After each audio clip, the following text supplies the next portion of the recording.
El BIOS.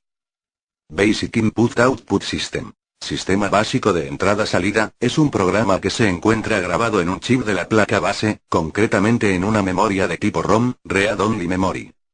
Este programa es el que se encarga de comprobar el hardware instalado en el sistema, ejecutar un test inicial de arranque, inicializar circuitos, manipular periféricos y dispositivos a bajo nivel, y cargar el sistema de arranque que permite iniciar el sistema operativo.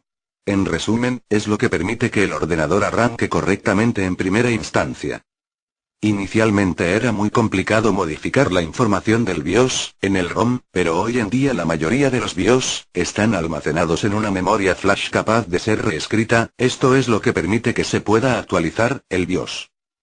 Se apoya en otra memoria, llamada PMOS, porque se construye con esa tecnología. En ella carga y almacena los valores que necesita, y que son susceptibles de ser modificados, cantidad de memoria instalada, número de discos duros, fecha y hora, etc. A pesar de que apaguemos el ordenador, los valores de la memoria de BIOS se mantienen intactos. ¿Cómo es posible?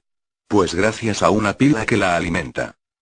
Puesto que el consumo es muy bajo y se recarga al encender el ordenador, la pila puede durar varios años.